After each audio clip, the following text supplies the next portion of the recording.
Non scappo da una sfida perché ho paura, piuttosto corro verso di essa perché l'unico modo per sfuggire alla paura è calpestarla sotto ai tuoi piedi. Accanto a una foto sul suo profilo Facebook compare questa citazione di Nadia Comaneci.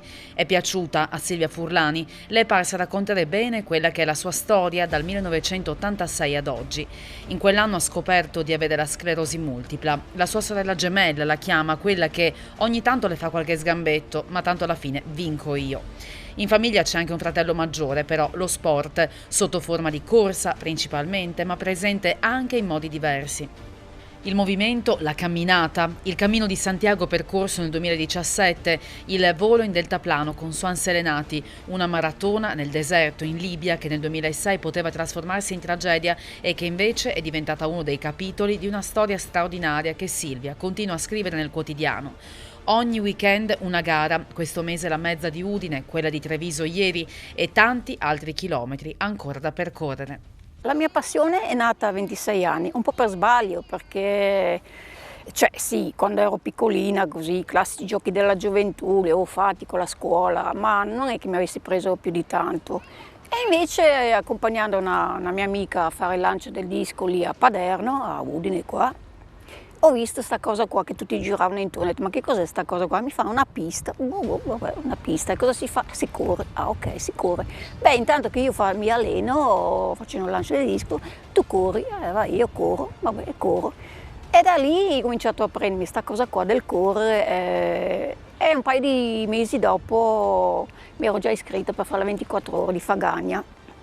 E siccome io non avevo l'idea che bisognava fare un certo allenamento, ho cominciato a girare intorno a sta pista e uno mi ha detto ma scusa, ma cosa sta succedendo, cosa stai facendo? E io molto convinta, perché sono sempre stata una persona abbastanza determinata, niente, devo fare la 24 ore per un'ora a Fagagna e mi hanno detto che devo correre un'ora, allora io corro un'ora e tu fatti gli affari tuoi che io devo correre.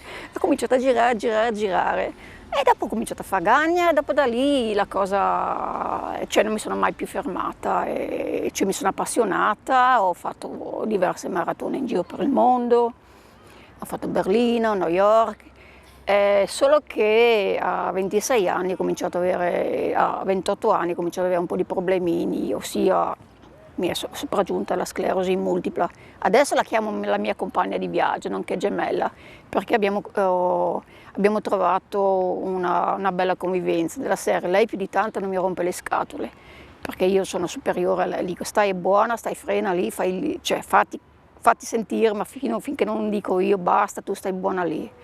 E quindi so che c'è, e so che non posso più fare le mie maratone. Mi sono inventata le gare al contrario, ossia le mezze maratone, parto prima, arrivo molto dopo, ma chi se ne frega, mi aspettano anche.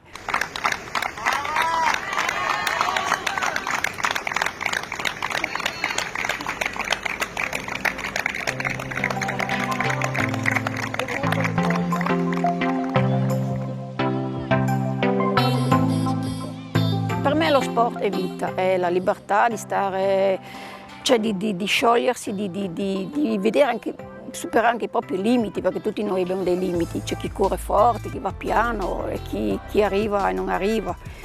E i nostri limiti, poi lo sport ci fa stare bene in salute, insomma, vedi me fisico, insomma, si fa per dire, insomma, hai un altro rispetto per te fisicamente, perché sai che se non è che puoi abbuffarti, bere, perché dopo sai che fai più fatica e quindi hai un rispetto maggiore per la tua persona. Sono stata rifiutata nell'ambiente sportivo, perché io, siccome sono sempre stata un po' fuori dalle righe, io pretendevo, dopo piano piano mi si è capito, che ci fosse la mia partecipazione, perché io nello sport ci ho sempre creduto, io ho fatto le gare anche quando aspettavo mia figlia, mi hanno buttato via il tesserino al 5° mese, ho fatto delle cose veramente assurde, perché per me lo sport è vita, è tutto, è socializzazione, è non chiudersi nelle 4 mura.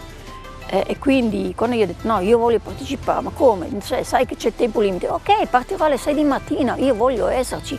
E piano piano gli organizzatori hanno capito che effettivamente la mia determinatezza, che insomma avrei dato uno stimolo in più anche alla manifestazione, piano piano l'hanno capita e faccio solo per dire che, modestia a parte, ridendo scherzando, 2 anni fa, prima del Covid, scusate, ho fatto 25 maratonine in un mese, ho girato l'Italia in lungo e in largo o mi sono fatta conoscere, ho fatto conoscere la mia disabilità, ma io la mia disabilità non la voglio far conoscere nel senso, oddio Dio che male che sto. Sì, sto male, ci sono dei momenti in cui mi sono più che altro incazzata, perché mi piacerebbe anche a me alzare le gambe come facevo una volta e correre come facevo io una volta, che la maratona in 3 ore e 20 la facevo, e invece adesso mi devo accontentare, e che probabilmente anche questo fatto di non volermi accontentare è quello che mi dà uno spono anche per far sempre di più.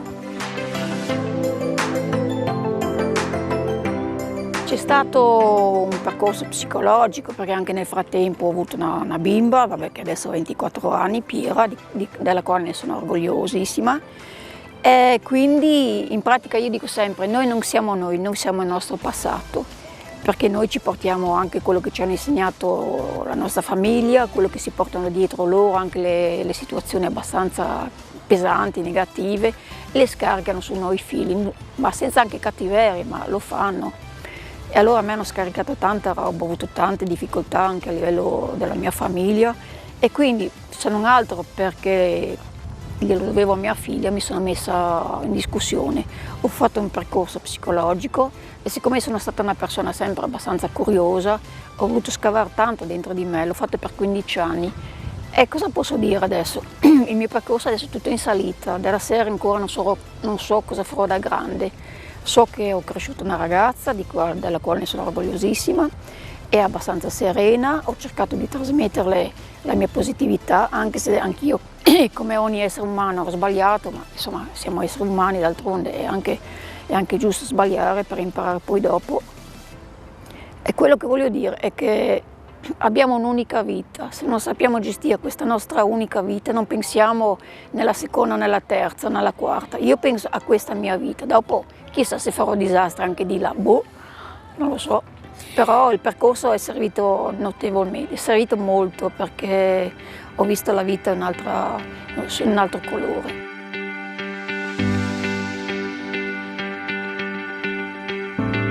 Io vivo la vita appieno.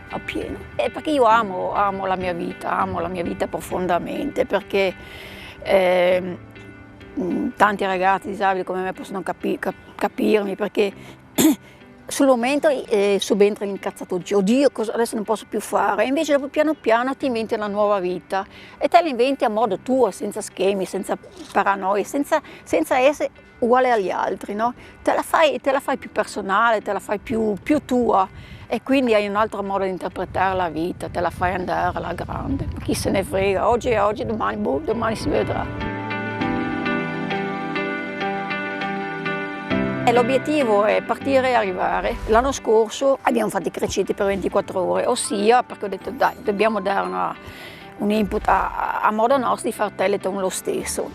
Abbiamo fatto 12 ore il sabato e 12 ore la domenica, quindi noi Piazza 1° Maggio, se tu vuoi sapere una pianta così, noi sappiamo darti tutte le informazioni, perché c'è tanta roba. No, lì è stata allucinante, il giorno del lunedì ero ancora lì che tanta roba, però andiamo avanti, ricominciamo a riprendere in mano la nostra vita, che abbiamo bisogno dello sport, abbiamo bisogno di socializzare, abbiamo bisogno di essere come prima tutti assieme. Io devo dire la verità, il sogno mio più grande è avere una figlia, e un figlio, vabbè, l'ho avuta. Adesso si è laureata, adesso andrà a prendersi la seconda laurea, ha vinto una borsa di studio. Lei, diciamo che lei studia ai grattacieli, io ero sino in cantina, quindi già lì tanta roba. E i sogni, ma di essere serena, di essere felice come lo sono adesso, di avere sempre tanti amici, magari pochi, perché io tendo ad essere un po' selettiva, perché io ho bisogno di gente che mi faccia crescere, non ho bisogno di negatività, ho bisogno di positività. E continuare a fare tanto sport, perché no? Però un sogno sportivo c'è. Ci sarebbe andare alle Paralimpiadi. Io a suo tempo avevo il mio mitico allenatore, il professor, pace all'anima sua, mitico professor Franco Colle, che lui mi ha allenato per una vita. Nella maratona c'ero io da sola, in tutte le discipline ero solo io, e allora cosa posso fare? E devi fare 400 metri. 400 metri è il giro della morte, non è una cavolata, no? E allora lui, quando gli ho detto, ma stiamo scherzando, ha detto, prof, sa come sono fatta io, vabbè, ma perché io vorrei raggiungere questo obiettivo. Abbiamo fatto, ma addirittura improvvisavo le gare dei ragazzini, andavo per fare il tempo l'avevo anche fatto, però dopo mi ha detto chiaramente, sono stati molto onesti anche a dirlo, dopo che mi ero fatta veramente tanta roba per riuscire all'obiettivo, che solo che io non uso nessun ausilio, io uso solo questa molla, che questa molla mi aiuta un po' ad alzare la pianta del piede perché da sola non ce la faccio, ma non uso per fortuna carrozzine, non uso niente di particolare per riuscire a camminare. E quindi mi sono trovata la porta sbarrata. Sì, la cosa mi ha fatto molto, molto dispiacere perché ho detto sì, io sono stata invitata in giro per tutta l'Italia come testimone, ormai bene o male sono conosciuta, io andrei anche a fare uno spugnaggio, basta che sì, mi piacerebbe portare avanti il colore dell'Italia, perché io sì, sono nata in Germania e poi da 56 anni ormai che vivo in Italia. Il mio sport l'ho vissuto qua in Italia. Mi sento italiana. Ogni giorno me lo faccio mio e ogni giorno dico anche oggi ci siamo, e anche oggi romperò le scatole. Cioè come vi ho detto prima, ancora non so cosa farò da grande. Io sono pronta a qualsiasi. Poi adesso sono entrata in pensione finalmente, ecco, una altra bella soddisfazione. E quindi prendo anche la vita con più leggerezza, sono più serena, più tranquilla. No, a livello sportivo adesso spero di trovare magari uno sponsor che mi dia una mano, perché a me piacerebbe evolvere un po' la mia storia, portarla avanti anche fuori dall'Italia volendo. Perché so che purtroppo siamo in tanti ad avere questa patologia, ma io non parlo della mia patologia, perché sembra, non è una banalità, però c'è gente che si ferma per molto meno, anche per un banale raffreddore. La vita è così breve, non va vissuta in riserva. Cioè bisogna andare a schiacciare al massimo. L'acceleratore. Ah, sì, sì. Io ogni tanto tirare il freno, ma insomma, dai.